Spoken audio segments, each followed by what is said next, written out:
Berapa umurmu? Tanyaku sambil merenung wajah gadis bertudung yang duduk di hadapanku. 20, Tuan, jawab Syamsiah sambil menundukkan kepala. Dia tidak suka direnung oleh lelaki sebegitu, fikirku. Aku perasan Syamsiah gadis pemalu dan mungkin menghadapi masalah kurang keyakinan diri. Namun, aku tidak mahu membuat penilaian terburu-buru terhadapnya.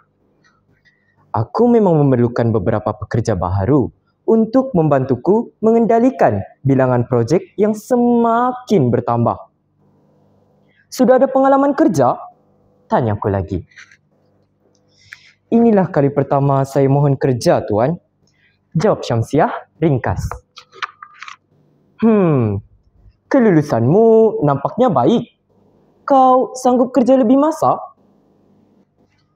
Jika perlu, saya sanggup, Tuan. Betul. Aku mahukan komitmen daripada kau. Sambungku. Wajahku serius. Syamsiah berfikir sejenak sebelum mengangguk-angguk.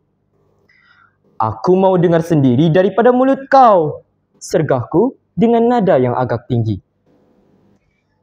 Saya bersedia, Tuan. Tukas Syamsiah. Dia berasa jengkel sedikit. Aku senyum melihat perubahan air muka dan mendengar suara gusar Syamsiah. Aku menyedari Syamsiah rupa-rupanya berlagak seperti harimau yang menyimpan kuku. Aku mula menyukai sikapnya yang kuat mempertahankan pendirian. Aku menghela nafas panjang, lalu bangun dan berjalan ke sisi pejabat. Aku meninjau pemandangan sekeliling.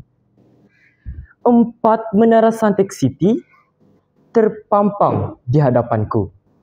Salah sebuah menara itu agak rendah, manakala 3 yang lain menyerupai menara 20 tingkat. Seperti pejabatku. Kesemua 5 buah menara itu gambaran 5 jari yang terdapat pada telapak tangan.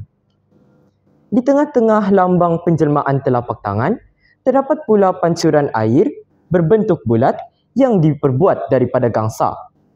Ia melambangkan kemewahan yang sentiasa mencurah di atas telapak tangan. Ia dibangunkan oleh pemaju dari Hong Kong. Begitulah panduan Feng Shui yang digunakan dalam perancangan serta lakaran Suntec City. Kau tentu tahu, firma ini sentiasa sibuk. Banyak projek. Aku perlukan pekerja gigih dan sanggup bekerja keras. Sambungku dengan suara tegas. Itulah antara sebab saya mohon kerja di sini, Tuan. Saya hendak timba pengalaman mengendalikan projek besar. Saya kagum dengan pencapaian firma, Tuan. Tambah Syamsiah sambil mendongak.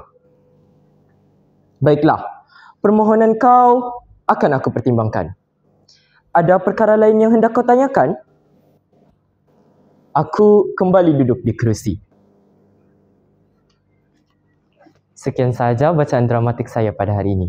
Terima kasih.